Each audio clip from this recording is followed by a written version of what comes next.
Mayoritas publik Indonesia dukung invasi Rusia dan kagum akan sosok Putin. Di luar dugaan, ternyata masyarakat Indonesia banyak yang mendukung Rusia menginvasi Ukraina. Dan lebih dahsyatnya lagi, perbincangan mengenai invasi ini sangat ramai di media sosial. Bahkan selama hampir 2 minggu pertama penyerangan Rusia ke Ukraina, kolom-kolom komentar dan diskusi sosial media semua dipenuhi dukungan kepada Rusia. Hal ini sangat spektakuler untuk negara dengan mayoritas Muslim dan pemerintah Indonesia yang belum lama mengutuk invasi Rusia di PBB. Karena di sosial media perbincangan didominasi oleh keberpihakan dan kekaguman publik Indonesia kepada Rusia dan sosok Presiden Vladimir Putin. Sebuah analisis tim independen yang mencari fakta berdasarkan semua kolom komentar, perbincangan di Instagram, TikTok, Twitter, dan YouTube, menurut platform pemantauan khusus dan analisis digital bernama Evelo, semua mendukung Rusia. Pertanyaannya adalah, kenapa sikap masyarakat Indonesia bisa seperti itu? Bagaimana asal mula terbentuknya opini itu?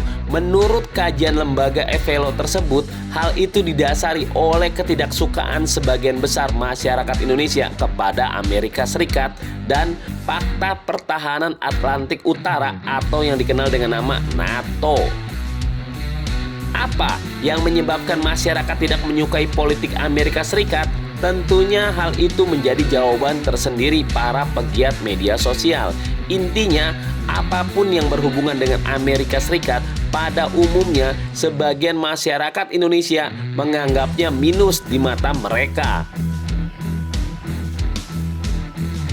Sampai-sampai peneliti studi Rusia dan Eropa Timur, Hubungan Internasional Universitas Airlangga atau UNAIR Surabaya yang bernama Radityo Dhamma Putra menilai sikap publik yang condong pro-Rusia ketimbang Ukraina ini sesungguhnya dikarenakan pemahaman masyarakat yang minim tentang Ukraina.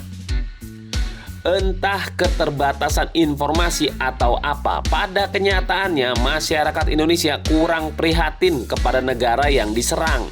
Mereka lebih mendukung si penyerang. Ukraina dianggap memang pantas untuk diserang oleh Rusia akibat ulahnya sendiri. Bahkan Presiden Ukraina disematkan kebodohan karena berpikir mengeluarkan Ukraina dari bentuk negara netral dan bergabung ke NATO. Kondisi inilah yang akhirnya memperparah dan menyebabkan publik yang minim informasi tentang Ukraina menjadi mudah termakan narasi-narasi dominan dari kalangan elit dan akademisi. Mereka menganggap bahwa persoalan invasi ini adalah konflik geopolitik antara Rusia dan Amerika Serikat yang bermain di belakang Ukraina.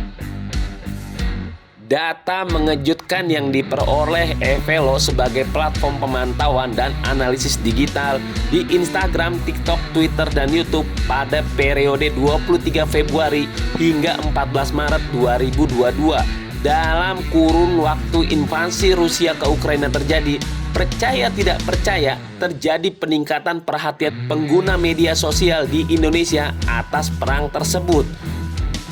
Fakta, orang-orang kreatif konten, penikmat konten, baik itu dari segi tulisan dan visual, meningkat tajam.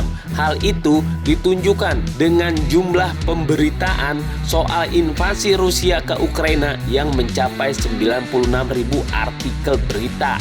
Sebuah jumlah yang sangat dahsyat sekali untuk sebuah event, tragedi, atau situasi. Puluhan ribu berita tersebut dibagikan ke jejaring Facebook Indonesia, baik melalui akun halaman Facebook, grup, hingga akun pribadi sebesar 1,6 juta kali. Dari data-data tersebut dapat disimpulkan jika intensitas perhatian pengguna media sosial Indonesia terkait perang Rusia-Ukraina sangat-sangat tinggi. Koran-koran online, situs-situs berita, dan YouTube menjadi rujukan semua pegiat medsos. untuk mencari informasi perang Rusia-Ukraina. Bahkan dalam 2 minggu serangannya saja, khusus untuk berita perang Rusia-Ukraina ini, semua tayangan di YouTube Indonesia telah ditonton sebanyak 554 juta kali dengan jumlah percakapan mencapai 2,3 juta komentar.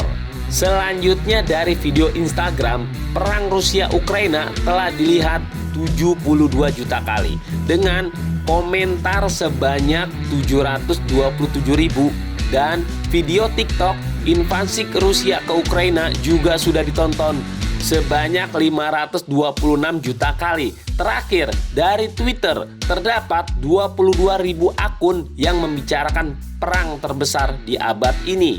Nah, bagaimana dengan kalian? Apakah kalian juga mau ikut meramaikan kolom komentar tentang Rusia dan Ukraina? Silahkan tulis di kolom komentar apa yang kalian pikirkan. Nah, itulah diskusi kita. Tulis di kolom komentar apa yang kamu pikirkan agar kita bisa mendiskusikannya lagi. Yang belum subscribe, jangan lupa subscribe dan aktifkan lonceng agar channel ini terus terbangun dan kamu menjadi yang pertama mendapatkan pemberitahuan video untuk diskusi-diskusi kita yang lebih seru lagi.